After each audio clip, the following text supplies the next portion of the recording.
Good morning. My name is Chris Konetsky. I'm the group publisher of Business Publications Corporation, which publishes Business Record and DSM Magazine. I'd like to welcome my co-moderator today, Amal Barre. She's the editor for the Business Record. She's going to be helping lead us through the panel portion later on in the program today.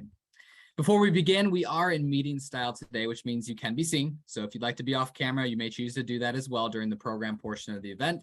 But later, we'll ask you to be on screen during the interactive portion when we go into our breakout rooms. I also want you to be aware of a new feature within Zoom, within our Zoom meeting today. Each of you has the capability to activate auto captioning if you choose to do so. You should have an icon on the bottom of your screen, similar to where your camera and mute buttons are. The live transcript has already been enabled, so you can use this icon to view the transcript in the sidebar, similar to the chat feature, or you can hide the text if you don't want to see that. We're excited to have that ability to bring that for you today as well. We have had inquiries about that in the past, and we're glad that Zoom is now incorporating that new feature. So what is Envision Iowa? Envision Iowa is an initiative that was created by Business Publications Corporation in 2021 to help Iowa thrive and grow. The initiative included 3 interactive think tanks containing a keynote, a panel discussion, and virtual interactive networking. In addition to ongoing coverage of the think tanks in the Business Record and DSM Magazine, the initiative is going to be culminating this year in a public in-person event that's going to bring together leaders from across the state on October 5th. That in-person event is being sponsored by our presenting sponsor, Iowa Economic Development Authority, along with our supporting sponsors, the Iowa Business Council, Des Moines International Airport Authority, and the Iowa Credit Union League. And we're also really excited that we're going to have some really fascinating brand new research. We're actually going to be working on that a little bit later today to go through some of that we're going to be unveiling on that. We're doing that in partnership with Baton Global. And it's going to be some really exciting stuff that we're going to get to dig into at that event. At that event, we're going to be going through the key takeaways from that recently conducted statewide economic outlook survey. That survey is a research collaboration between us and Baton Global that's going to provide leaders and decision makers like you across the state with great sentiment data on an aggregated outlook for the future of Iowa. That data is going to be used to generate a report to support you in making commercial, investment, and public policy decisions that are going to help hopefully positively impact Iowa's long-term economic performance. Attendees at that event are going to be among the first to get to see that. We're going to have a great keynote from Debbie Durham, and then Baton Global is going to kick off a fast-paced program where we'll digest that data. We'll have some panelists that are going to help react to what they're hearing and learning as part of that. Tickets are open for that now. There's 2 ways to join. One is through a corporate table. We'll put a link in the chat for you if you're interested in purchasing that as well. And then there's general admission tickets. The event is going to start at 4 o'clock with cocktails and hors d'oeuvres, and we'll wrap up at about 6. We'd love to see you all out there. You've been along the way here. If you have been for the previous think tanks, this is going to be that culminating opportunity to really get together with everybody that maybe you've been running into in your breakout rooms, meet some new people from across the state. So Envision Iowa, how did this all begin? In 2020, we decided to ask and listen to the experts and conducted a series of focus groups that ultimately led us to identify a few key needs. But the primary need was a desire for a forum to continue having discussions and digesting solutions to the economic challenges facing the state. Last year was so successful, we resecured all our supporting sponsors that came on board and said, let's figure out how to do this again. We're going to do it bigger and better again this year. And we also heard some really clear themes as we went back out again this year to prepare for the process of doing it this year. We heard those same clear themes. The focus groups told us that there was a need for economic development, chambers, business community to connect, a desire to share those ideas, and also a huge need to tell the story of Iowa. So ultimately, what's the goal of Envision Iowa? It's to help strengthen Iowa's businesses and communities through strategic connections, powerful storytelling, and amplifying the message of Iowa, which we believe is going to lead to collaboration and action. My co-moderator today, Amal Barre, is here next. She's going to talk a little bit more about what you can expect today. All right, well, hello, everyone. One of our goals with Envision Iowa is to ensure that we're covering and infusing statewide economic development coverage into our products. We view ourselves as an economic development organization that uses information and storytelling to provide the tool of information and news for business and community leaders to leverage to help them do business better. So this series will help us highlight stories of the interesting, innovative, and unique places, spaces, and ideas happening right here in Iowa, and elevate key economic development conversations through our statewide publication of the Business Record, our statewide Innovation Iowa magazine, and our statewide arts and culturally focused magazine, IA, both in print and digitally. All of these components will center around the themes that we mentioned. The previous two think tanks have been on people and culture and business opportunities. Today's session will focus on infrastructure. We'll focus on the need to support our state and our workforce through a strong foundation, including broadband, access to housing, childcare, transportation, healthcare, and more. So here's an overview of how today's going to work. Today will be really interactive. We'll be moving fast to provide you both information from speakers in a panel and opportunities to interact with our fellow attendees in breakout sessions so that you have a chance to meet and share. We'll start off with a keynote interview with Tiffany O'Donnell. We'll follow that with a couple quiz questions to test your knowledge on childcare and affordable housing. We'll then head into our first of two breakout sessions. We'll come back and feature a panel discussion on our theme of infrastructure. And then we'll head into our second and final breakout session. And when we come back, we'll wrap things up and have you fill out a quick form in which we'll be asking you to share one thing you've learned from the breakouts so that we can share nuggets of information with the folks that weren't in your room with you. And then we'll wrap things up. So ultimately, what can you expect to get out of these think tanks? What we hope you'll get is the opportunity to hear research, listen to experts, connect, and share ideas around the key themes. The goal and intent is not to dream up a new big idea that will come out of the think tanks. It's not to put together a list of recommendations or priorities for the state. Rather, as media, we feel our role is to be a convener that brings together statewide economic development, chamber, and business leaders to ask questions, spur discussion, and get you as leaders together so that you can take the ideas and connections and advance them. Throughout the course of the think tanks, you've been involved in 2 breakouts with around 5 to 7 people. So by the end of today's session, our hope is that you will have connected with 30 influential leaders you may know, but perhaps would benefit from getting to know better. In addition, we hope to build a better relationship with you and our staff so that we can have an ongoing relationship that helps keep economic development for the state at the forefront of our products, events, and coverage. Our hope is that the think tanks will be very interactive, so let's get started. We have a great group from across the state, so if you could please let us know in the chat your name, title, and company so folks can get a sense of who's in the room. And before we get started, a little housekeeping. We know you're all experienced Zoomers, but a few details about the Zoom event. We encourage you to ask questions and give feedback in the chat. We've had a lot of that in our previous 2 think tanks, and it's been really helpful.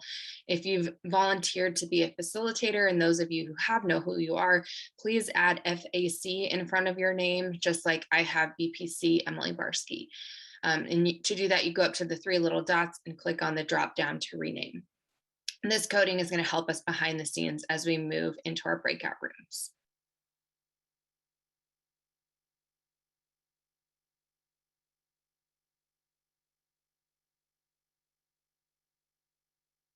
And now I will kick things back to Chris to dive into our program. Thank you, Emily. Appreciate it. Let's go ahead and dive in. I'm delighted now to introduce to you Tiffany O'Donnell, our keynote speaker today.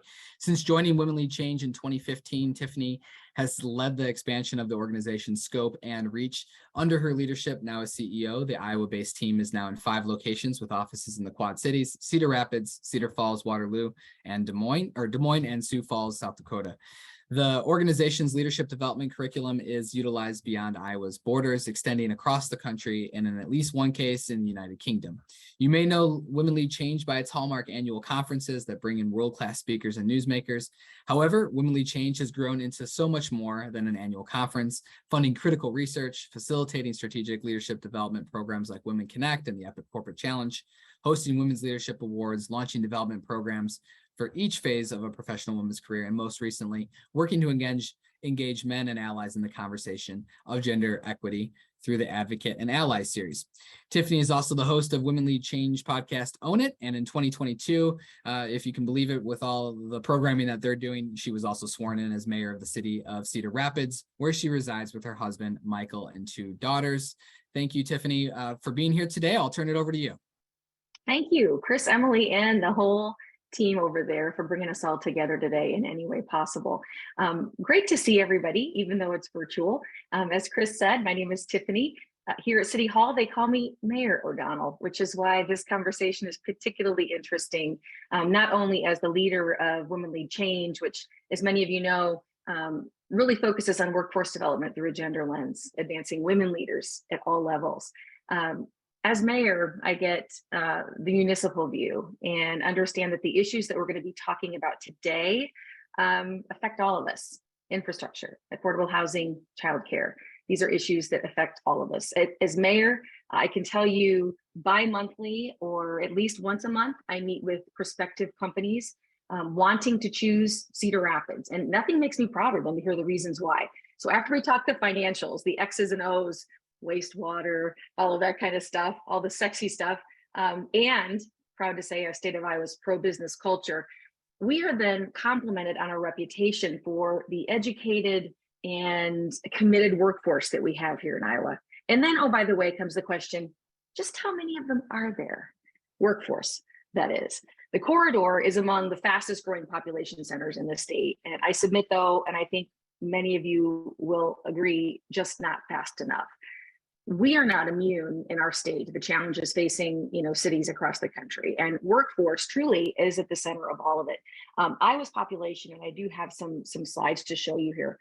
Our population increase for 2020 in the state was estimated to be around 0.1%, 4,000 people. Well below the 12,100 average in annual increase over the last 9 years. So not going to get us where we want to go or need to go as a state. So when we look at ways that set Iowa apart to not only keep the amazing people here, but to recruit people to come here, there are some common themes. And they are what I mentioned earlier, the affordable housing challenges and childcare. So to begin us off today, let's talk a little bit about housing. Here are the gaps. Iowa is expected to gain 47,000 more households by 2030, leading to more of a demand, obviously, for quality, affordable housing, which affordable housing, by the way, reality check, is somewhere around $250,000 and $300,000. The 2020 Iowa profile indicated that more than 38% of our renters and nearly 16% of homeowners are spending more than 30% of their income on housing. And with inflation the way that it is, only anticipated to go even higher than that with no end in sight. That's our challenges as we look at affordable housing. And I think it's also, before we begin talking about childcare, one of the things that I think often gets misunderstood when we talk about affordable housing, it's a pretty wide definition. A lot of times it's tempting to think of, programs like Section 8 when we talk about affordable housing. Well, affordable housing is actually, those young people that we continue to need here in our state and recruit to our state. They're often, young people who have college debt. They may be making a pretty decent salary on paper, but again, as we mentioned, with the cost of inflation and potential loan repayments, it's really hard to get caught up. So affordable housing isn't only Section 8. I mean, affordable housing does affect a lot of us. At least I know we see that in Cedar Rapids, and that's why I know our city has really made a commitment toward that, and I see others doing the same. Moving on to childcare now, and this, we know disproportionately affects women, but it does affect all of us. It is clearly an economic development challenge. So while Iowa leads the nation in the percentage of households where both parents work outside of the home, 23% of Iowans, and actually more in rural areas, about 35%, live in areas that lack an adequate supply of childcare. Just 76% of pre-pandemic childcare jobs are back. Side note, when I talk about my gender lens, it comes out clearly here in this situation, because since mostly women make up these jobs, women, and particularly women of color, have been disproportionately affected by the shortage of those jobs, childcare as a job. It's also expensive for all of us. Our report estimates that Iowa loses somewhere around $935 million a year as a result of childcare breakdowns. And that's from ABI and the U.S. Chamber of Commerce Foundation. I mean, $935 million, that's real money. But wait, there's more. The U.S. Chamber of Commerce Federation estimates that this childcare shortage cost our state's economy nearly $1 billion every year in lost tax revenue, worker absence, and employee turnover. How often have we heard that it's hard to open childcare facilities because of the cost to run them? And we know that, what they typically made in childcare centers, around $12, is just not going to cut it. So now what? Well, regarding affordable housing at the state level, our legislature has increased workforce housing credits. They've established tax credit programs, expanded redevelopment tax credits, among other incentives. I can tell you from a municipal perspective, and other cities in our state are doing this as well, maybe with different numbers, but our city has spent more than 10 million on services ranging from rental assistance to prevent eviction. Certainly in a challenging economy, we've seen our share of that. Owner-occupied rehabilitation, creation of single family housing and rental units, and then that first-time buyer assistance. As for childcare, our state also has an eye on this. Just yesterday, Governor Reynolds announced $26.6 million in childcare business incentive grants. And I think it's important to note that, our state does see this as an economic development challenge. And oh, by the way, it's just the right thing to do. And so the governor personally created a childcare task force. Recommendations out of that, we've got things like business slots. So it's a tax credit program that actually incentivizes businesses to purchase openings in a childcare. It becomes an employee benefit. And in the war for talent, that can go a long way. We've also created what's called the Iowa Child Care Investment Tax Credit Program. And this actually incentivizes investing in the construction or acquisition of nonprofit child care centers. Vacant school rehabilitation, districts that are consolidating. What are we going to do with those locations? We can help support that with incentives. And then the Child Care Challenge Fund, which rewards those public-private partnerships to create those programs and facilities. Taxpayers, for example, in Cedar Rapids, with an eye on childcare, committed $1.3 million for things like funding to provide the after-school and summer childcare. Again, through our qualified and engaged community partners, which may be anywhere from facilities that support women and families to Boys and Girls Club, to even our community helped fund an LGBTQ youth center. Now, these are the challenges, and these are sort of the hard facts around it. We all know that it can look very differently when we begin to talk anecdotes on Main Street. And I'm really curious to hear how some of you are tackling those shortages in both the affordable housing area and the childcare issue, because, as we mentioned, I happen to be with Women Lead Change, but these challenges know no gender. And if our state truly, wants to grow at a pace that we all want it, we got to get these things figured out. This is an opportunity for all of us to have a dialogue, maybe brainstorm on some best practices and learn ways that we can help our local state officials and our business leaders in our communities lead the way. So we need people in Iowa, and we can't just keep taking them from other Iowa cities. And with that, Chris, I will turn it over to you and look forward to a robust discussion. Thanks so much, Tiffany. I'm going to go ahead now and turn it over to Emily, who's going to get you ready to go with a couple questions here and follow up on what Tiffany provided us today, and also get you set for the breakout sessions. Emily? All right, so we have 2 questions to get your brain moving that are based off of some of Iowa's data that relates to topics of childcare and affordable housing. The questions are based on some statistics, and when we tell you the answers, once you've had a chance to guess, we'll dive into why this matters for Iowa's infrastructure. So first up, our first quiz question is, what percentage of income does the average 2-parent household spend on childcare? And that's here in the state. You think it's 12%, 15%, 25%, or 27%?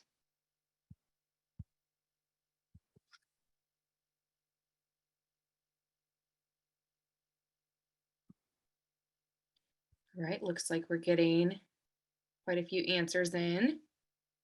A lot of people guessing 27%, 25%. Give it just a bit to see if others want to answer.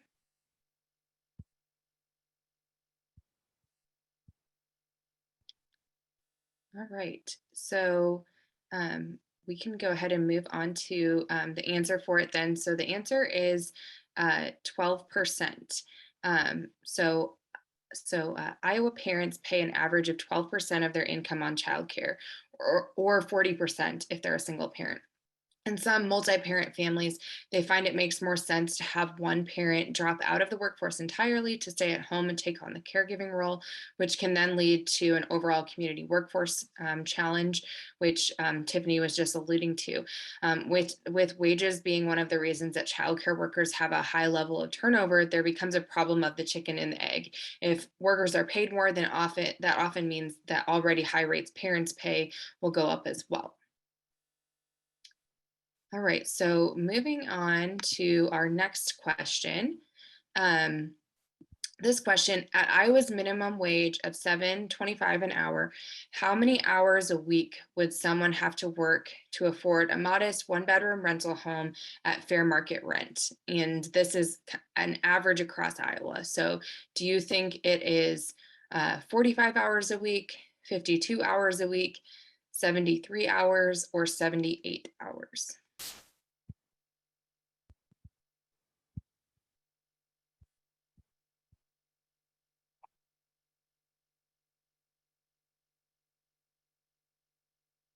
Looks like we're getting lots of answers in, kind of a mixture here.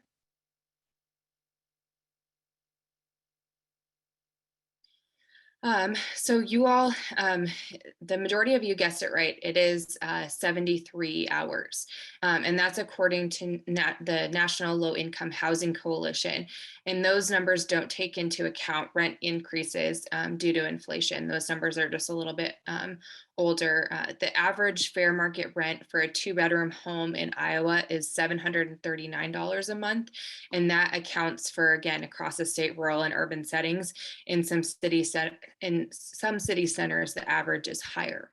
All right, welcome back, everybody. I've got Amal Barre here. She's going to go ahead and start the next portion of our program where we'll have a nice panel discussion on the topic today. Amal, take it away. All right, well, welcome back from the first breakout session. I know that we've asked one of our facilitators, Kathy Rowe, owner of Fleet Feet Des Moines, to share something that she has learned in her session. So I will turn it to Kathy.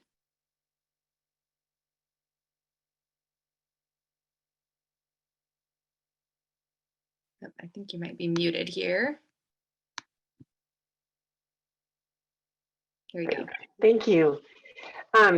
We had a couple people share that in their how they're resonating what was said in the that Tiffany said, that they have, out of 3 or 4 communities, they have a couple housing communities that have grants, and they could potentially build 132 more places, except they have a lot of work that needs to be done collaboratively between different organizations to have childcare and work with schools and all the things that go along with that. And the others said that we had someone pays over more than 50 more in childcare than they do on mortgages. Mm-hmm. And the childcare centers are running at 50% capacity because they can't get or pay people. And some of the ways that people have addressed that is that I'm talking to some of the businesses in the area to help subsidize the $12 per hour rates to make it more affordable for people to work. And also one of the counties actually gave money to, I'm not sure if they gave it to the daycares or to businesses, but they helped cover the daycare wages. So that's some creative thinking. Awesome. Thank you, Kathy. Thank you for sharing that. Some good solutions and fodder for folks.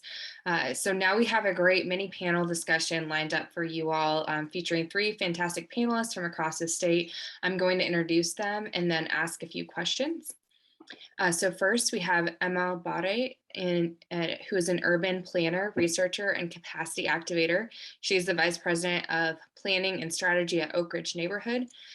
Amal leads projects that advance access to safe, affordable, and stable housing, and research that facilitates community collaboration and reimagining the present to create futures that are inclusive and equitable. She's the founder and project director of Unevict IA, an eviction and housing displacement research initiative that launched in 2021. We also have Mark Holloway, who currently serves as the Vice President of Talent and Inclusion at the Quad Cities Chamber of Commerce. Mark leads the talent department at the Chamber, which works alongside business and community stakeholders to help grow the community's workforce. Mark's team tackles issues such as workforce development, talent attraction, leadership development, retention, childcare, transportation, and immigration.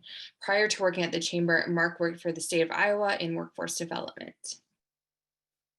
And we're missing today one of our panelists, Angela Lensch, who was an early childhood educator and member of the Early Childhood Iowa Board. So I'm excited to kind of dive into this topic with you all. I want to start with a question for both of you is, what do you see as the top priorities for your area or your organization around community infrastructure like housing, childcare, broadband, and other workforce related issues? So Amal, do you want to start? Yes, thank you.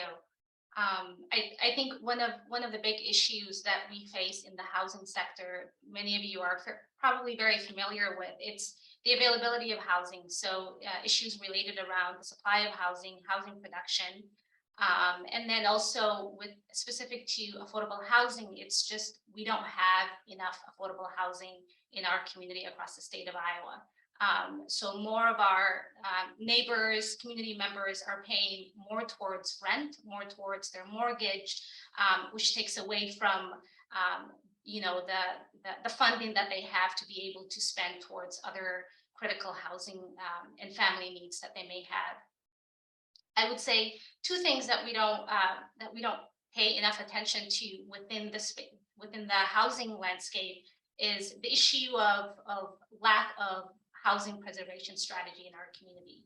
Our state does not have a housing preservation strategy, specifically when it comes to affordable housing.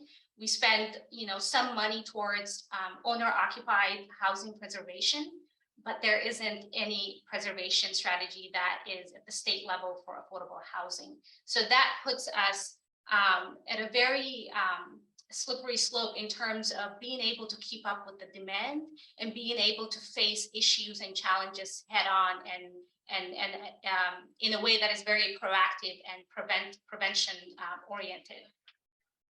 And then the other thing that I would also mention is, while we have the challenge of not having enough of a supply, we also have the opportunity of being able to utilize underutilized buildings and properties and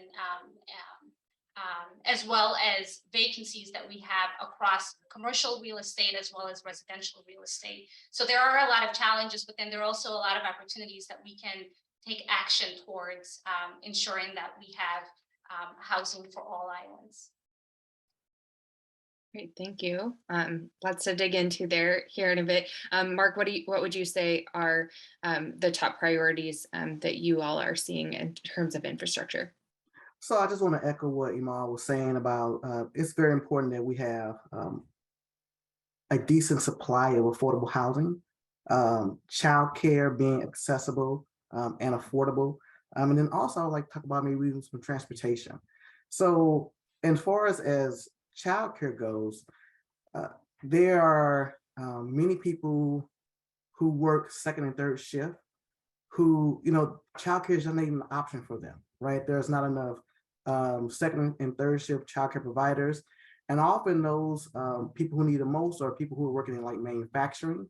And those are often the people who are least likely to be on calls like this, right? They're working in a factory, they're working in manufacturing. Often their voice isn't heard. And so those are where there's some real gaps in childcare. As far as transportation goes, Iowa is known for its beautiful fields and the bluffs and hills and open spaces. But if you don't have a car, then it's very hard for you to get to work. And so I think some investments in public transportation could really help those on the lower end of the spectrum to find better job opportunities. Oftentimes, if you don't have a car, you have to ride with someone else, which gets into all kinds of situations where you are left stranded or late to work. And that has really been an impediment for people to find success. And so I think those are very important things we need to look at to help Iowa grow and be successful. And a question again for both of you on what barriers do you see? I know we're both getting into it just a little bit, but what are some of the barriers that are stopping Iowa from coming up to solutions in these areas? Amal, you want to start? Yes, I would say, I mean, the barriers are a lot, but then the opportunities again are far too many and exceed the barriers that we experience. You know, just in the last 5 years or so, we've lost about 33% of our childcare businesses in the state. That, you know, I think looking at that and looking at the loss that we've experienced and where that loss takes place, you'll see that there's an overlap between where we find childcare deserts across our community, as well as where we see affordable housing need in our community. So looking at those issues that we're experiencing and trying to be more creative in the ways that we come up with solutions, I think is very critical. The organization that I work for, Oakridge Neighborhood, has a community-based childcare delivery model. We have early childhood programming that is based within an affordable housing landscape, you know, and then we have a housing that is for individuals 55 and over. At the lower level of that building, we have an early child care center. So being creative in the ways that we deliver child care centers, that also allows us to also tackle some of the other challenges that families experience, such as transportation barriers, right? Putting childcare where families live or closer to where they live can help us tackle some of those challenges. And then they can also provide us with opportunities to connect our families in need with critical community resources that they also need access to. Mm-hmm. I think it's important, and we have to look at all these challenges as a shared problem, right? So if I am unable to find childcare, someone may look at that as, well, that's just Mark's problem. Well, if I'm unable to find childcare, then I'm unable to come to work, which means I'm unable to provide services for my employer. So it's a ripple effect. And if I'm not able to maintain my employment, then my children suffer. And so we have to look at it as that we're all in this together and really start to we need to partner, business needs to partner with government on saying, how can we start finding some business solutions to this, right? Obviously, the easy answer is money, right? Childcare facilities need more money, need to pay more, they need to be more affordable, all those things, but where's the money coming from, right? And so let's sit down, maybe government, business, community partners, providers, all together saying, how can we make this, how can we come up with some solutions that works for everyone? And I think that's where we should first get started. Mark, to your point on that, I know at times there can be a sentiment from employers of, you know, how do I work to provide childcare related benefits when not everyone in the company, you know, has a child in need of childcare? How do you kind of combat that and work with businesses on that? So it goes to what is best for the organization. So you mentioned not everyone uses childcare. Well, not everyone uses healthcare at a business as well, right? Generally speaking, younger people use less healthcare, but it's something that everyone participates in. So if the company views that childcare is an important factor, they need to share with their employees that, hey, if I am making sure that Mark has his childcare, that means that Mark will be here to be part of the team to help you, right? We're all in this together. So we need to find the childcare solution for Mark so Mark can be a part of the team to help the company grow and be more successful. And it's like I said, so it is something that everyone needs to be working on. It can't be us versus them. It has to be like, what is best for the growth and vitality of our company? And I believe that business getting more involved with the healthcare conversation, I think is best for not only for their business, but for the state's economy as well. Mm-hmm. Emily, you talked about the Oakridge Oakridge solutions that are out there that you all kind of practice with having just something that looks a little bit different, being creative.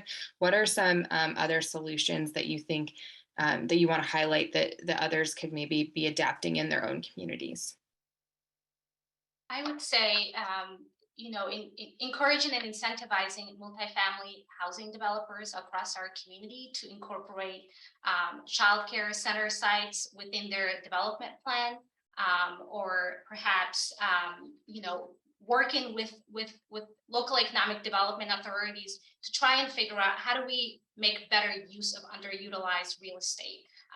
During the pandemic, we've seen a significant increase in commercial real estate vacancy. It's going to take a while for that recovery to take place, right? And then we've also seen the closure of childcare businesses across our community. So how do we take what we've lost and recover in ways that help us become more resilient? How do we become creative in utilizing the public and private and philanthropic resources that we have in ensuring that though underutilized real estate in our community that is already has the potential to be able to open its doors very quickly to the services that we need in our community. How do we invest dollars into that, and how do we ensure that as soon as doors open, or even prior to doors opening, that there is a very strong community investment in that recovery process. I think she makes a great point. It's about investment. I mean, we invest in schools, we invest in high schools, we invest in colleges. We should also be investing in young people at an earlier age, right? If our young people have high quality childcare early on, then they'll be more productive, better educated as time goes on in the future. And so they'll be more productive as adults. And so it gives them a better start. There's so much research on 0 to 5, how important that is for the development of young people. If we made a concerted effort to invest in that period of time in young people's lives, it will reap benefits for our state and our country as well. Mark, I want to go back to something you mentioned earlier about part of the childcare challenge being with parents who might, work second shift, work in a factory. What do you see as some of the solutions that exist out there for providing childcare to families with parents in those settings? So some businesses have tried to bring on on-site daycare providers for their second and third shift workers. Some of the barriers to that, really insurance, paying the providers, being, make sure that everyone has enough beds and spaces. We talked about public-private partnerships prior to this one, but is it feasible financially, right, to make them employees of a manufacturing plant to also provide childcare, or do you partner with someone, and how cost effective is that? But those are some of the solutions that we've tried to work out in certain areas, but it's not enough. We need more of that. We need some more creative solutions, because that's a growing problem, and those people won't even apply for jobs if they know they don't have good childcare, right? And so it is not just it's affecting my work. It is, I'm not even going to apply for a job if I know I don't have quality childcare. And so that's also affecting our economy as well. Mm-hmm. To add to Mark as well, we have a training program for independent childcare providers to be better care providers for in-home childcare services. Many of the individuals involved in that training program are women. So not only does it provide the infrastructure for them to become independent childcare providers and build their own businesses, but then it also expands the childcare and early childhood development opportunities that is available to our growing multilingual population, and ensuring that young children growing up in multilingual households have access to childcare settings that encourage them and cultivate their multilingual language development abilities too. Mhm. I just want to take a moment to pause too and say that if audience members, if you all have questions, feel free to drop those in the chat, and we will see if we can get to some of those as well. Mark, I want to start this question with you, but Emily, you can chime in as well. On these issues, there's a variety of stakeholders that have to be at play. It's not just going to be in the nonprofit side. It's not going to just be government. It's not, not just businesses. What have you seen works well with collaborations across those different stakeholders, and how can we ensure that we're bringing everybody that's needed to the table? I think number one, education is needed, right? So business needs to listen to some of the providers. They need to first listen to their employees, right? I think the first thing that any business on this call can do right now is take a survey of your employees, right? How many of y'all have issues with childcare, right? And I think they'll be surprised at the number of employees they have currently are having issues with childcare. Most people now are either dual working homes or single parent working homes. And so, it's a thing, getting people, first the 0 to 5, but even after school care is so critically important to a lot of these families. And it is on their mind. And if childcare is on their mind, they may not be fully focused on what they're doing in the office. And if they have to be on site, if they have to be on the manufacturing line or the assembly line, it can really create problems with working with the team if they're not fully there, right? So we want to, I would say, first have businesses survey their own employees, find out how big the issue is. Then with that knowledge, start lobbying, start talking with their government officials and local officials about, hey, what other solutions can we do? And then maybe work with their chamber or work with other organizations that are concerned about these issues to start having a larger conversation, bringing everyone into the room, find out what we can do. And so I know we work as an organization here in the Quad Cities called Q2030, and they've just recently had a what they call a big table or conversation. And we've got a lot of great conversations about what's working, what's not working, what are the opportunities, and where the gaps are. So you have to communicate, have to talk, and then we could use a concerted effort to come up with one or two great solutions for your community. I think it'd be specific for each community, but I think the community has to do it together.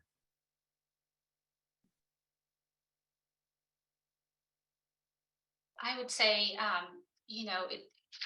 localizing and personalizing some of these shared experiences that we have, including the loss of child care centers, right? So earlier I mentioned we have experienced about 33% in loss of child care businesses in the community. Imagine if we had, a way to be able to pinpoint that business location and be able to tell the story of the loss of that business and what that meant for the neighborhood, the community that business was located in.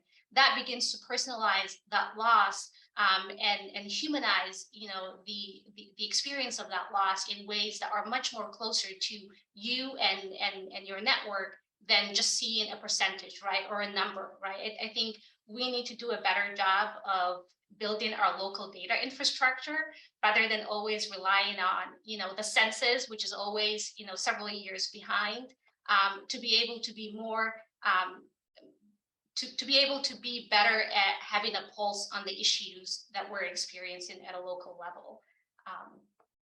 So that's one thing I would say. Emma, I want to ask you too, I think often associated with the American dream is homeownership. What barriers do you see existing right now in preventing Iowans from becoming homeowners? Stability, primarily stemming from economic stability. We have a lot of households across our community that are barely making ends meet. And until they have stability at right now, prior to them becoming homeowners, it's going to be very difficult for them to pursue homeownership opportunities. And once they do become homeowners, for them to be successful and stable homeowners once they're there, One of the things that I pay close attention to in our community is the loss of housing and then also housing displacement. Just last year alone in the city of Des Moines, we've lost 530 units of affordable housing in our community. That's over 500 households in our community in the city of Des Moines displaced in a single year. Those households are not gonna have the chance or the resources to pursue homeownership anytime soon. So paying attention to the pain points across our community and ensuring that across income levels, that families, regardless of what resources they have access to, they at least at minimum have access to safe, affordable, and stable housing. That's the building block for everything else. Mhm. Yeah, I'm looking at the amount of college debt that a lot of our young people are coming out of college with now. They're getting great jobs that you may assume that someone could buy a house with, but their debt loads are so high, right, that it's preventing them from having the additional margin to be able to afford a house. For those who didn't go to college, they may not even have the jobs that helps to pay them if they're not a part of a trade or some other type of program, some type of program that works in manufacturing. They might even have the resources, and so it just seems out of reach for so many, right? And so if with the rising inflation, the still rising cost of homes, and it's going to be very hard for a lot of people on the lower end of the spectrum to realize the dream of home ownership, and that is really sad because, like Amal said, that's how they start to build wealth, is after home ownership. And so it starts to be just a ongoing cycle of low incomeness and I don't want to say poverty, but not being their full potential. Mm-hmm. Have either of you seen good solutions with home ownership specifically?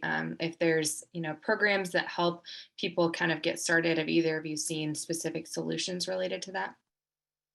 So the way I got my first home, it was through a program called the Dream Program, and it was a local nonprofit agency that provided a significant down payment assistance for young people who wanted to buy a home. And I happened to be right out of college and had a decent job and was able to take advantage of that. But I'm seeing fewer of those programs out, and so just being able, because I think the rents that people are paying now are equal to or greater than many mortgages. And so people can afford the monthly payments. It's getting the down payment that has really prevented a lot of people from realizing home ownership. And so if there is some type of grant program or even forgivable loan program that will help people just get started, I think that would be significant in helping to get more people in homes. All right. There's a question sent to me here, and I'm curious to hear your thoughts on this. There seems to be, especially amongst this group here today, that a consensus around the fact that these issues exist and things need to be done. Who's responsible for helping make sure that these issues do get taken care of, do get addressed?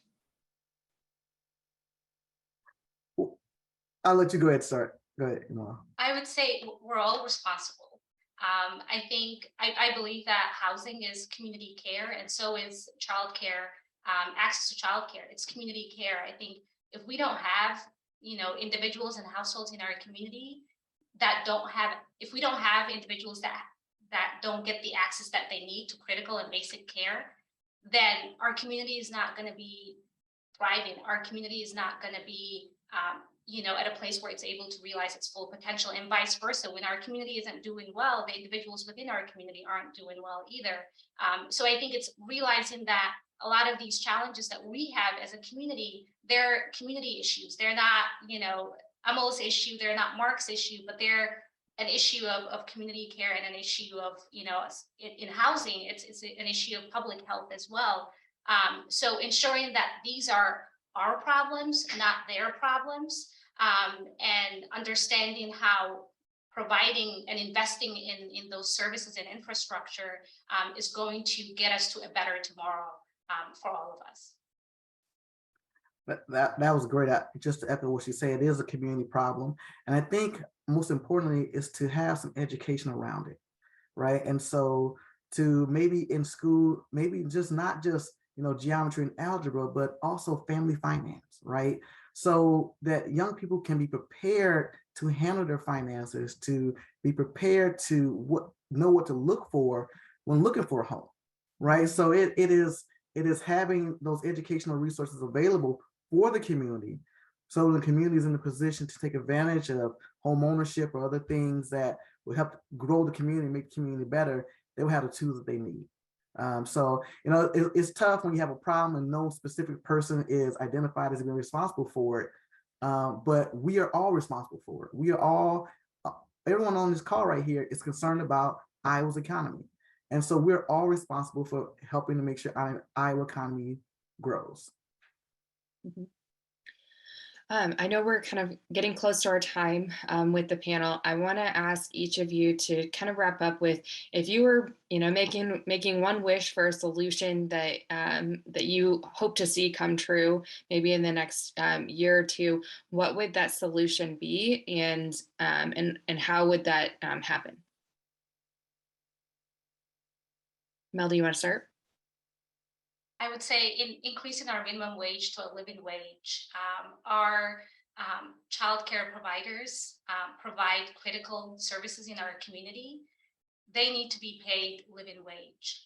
And I think until we get there, we're going to have people in that industry that are going to be struggling and living paycheck to paycheck. And when an opportunity comes around that is better, they're going to transition out of that workforce space. My dream would be to, go ahead. I'm sorry, Mark. And how we will do that, I don't know, but it's definitely going to require for all of us to come together and realize that this is necessary for us to do better. I would say increase entrepreneurship. Increase people saying, you know what, I see a need, I'm going to fix that need, I'm going to go out, I'm going to use the resources that I have, the people in my community to help make this a better place. So moving forward, taking charge of issues, getting all the necessary education they need to help solve some of these problems, help to prevent people from falling into traps of bad credit and things like that, and just say, what, it is what it is what I make it, right? I'm going to make my community better any way that I can. And so by doing that, looking at what the housing needs are, looking at what childcare needs are, there are entrepreneurial solutions for these problems, and being creative enough to start solving some of those problems. Well, I want to thank you both. You've offered really great points to us, and I hope that our audience here took a lot away. There's a lot more that we could talk about as it relates to infrastructure, but just again want to say thank you to you both for sharing. All right, welcome back, everybody. Got a few people kind of trickling in. Thank you again. Of course, everybody couldn't be in the breakout sessions, but we want to increase the ability of everyone here to learn from each other. So in the chat, you'll see a link here coming from Sherry, who is going to make sure that you have access to a form. And on that form, we're simply asking you a very simple question. What's something you learned from a breakout session today? The newsroom, the team here at BPC is going to take a look at that so that we're able to kind of continue to shape Envision Iowa in the future going forward. In addition, there's some opportunities there for you to provide some feedback for us. While you're doing that today, we're going to bring another one of our facilitators onto the screen, Jessica Klin. She's Associate Dean of Career Development and Civil Engagement at Central College in Pella. She's going to share one thing from her breakout room that she learned. Jessica, welcome.